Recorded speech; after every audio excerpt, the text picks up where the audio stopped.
Hello everyone, I'm Jennifer. On this occasion, I'd like to present our research on female representation in a folklore called The Legend of Tangkuban Perahu using systemic functional linguistics approach, especially the transitivity system.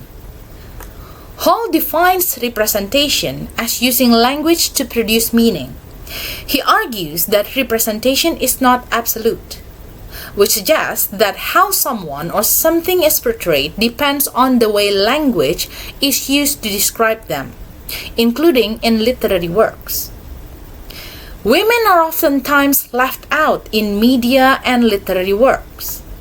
According to Meyerowitz, female representation in literature before the 1940s was either non-existent or very unrealistic in many aspects. We believe that this representation, or lack thereof, may also relate to the local wisdom of the culture where the works are produced, especially in folklores. Gilbert states that folklores, legends, and myths are the most effective vehicle in illustrating or portraying the culture of a group of people in a certain place at a certain period of time.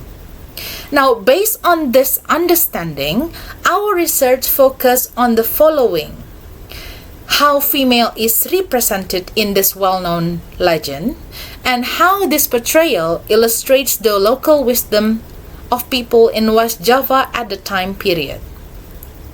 In order to do so, we use a mixed method design in which the quantitative part includes a corpus software called Ankong, which is used to help with the initial data collection as well as for the clusters analysis. And for interpreting the data qualitatively, we decide on three main theories that are Hall's representation theory, Halliday's transitivity theories, and Toolan's participant theories. Overall, there are 176 clauses in the story itself. However, only 65 clauses are found to relate to the main female character, Dayang Sumbi.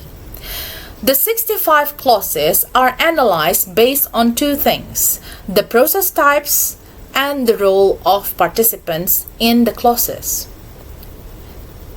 The analysis show that the process that is dominant is the material processes, which occur 31 times out of the 65 clauses. This finding is of course in line with the typical genre of narrative.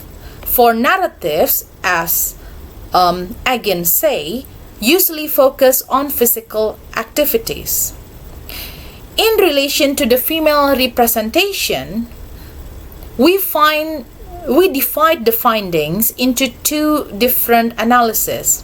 The first one, the unit of analysis only including clauses with Dayang Sumbi, and the second one is the unit of analysis from all the corpus.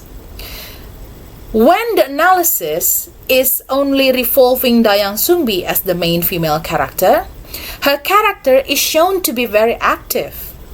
However, when we enlarge the analysis to include the whole corpus, we find that the material processes involving Dayang Sumbi is very low.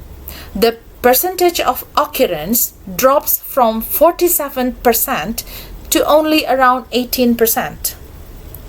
This suggests that female in this legend is actually portrayed as a passive character, even though it is seen to be active at the beginning.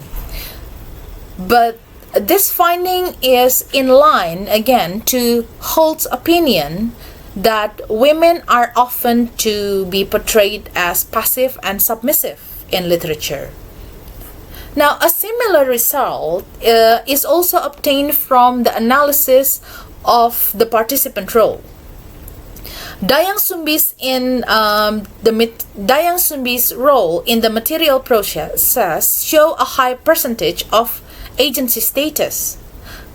Yet, when the processes relating to her role as an agent are analyzed further, They show that the verb processes are either neutral words like eating and walking, which do not show any representation for anyone, or words heavily associated with women, such as giving birth and weaving cloth.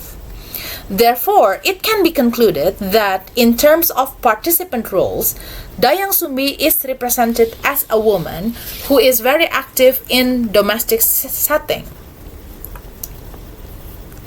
All in all, to conclude, we believe that representation of Dayang Sumbi as a woman who is active in domestic setting also shows the local wisdom of Sundanese people during that period, as people who believed that a woman's place is at home.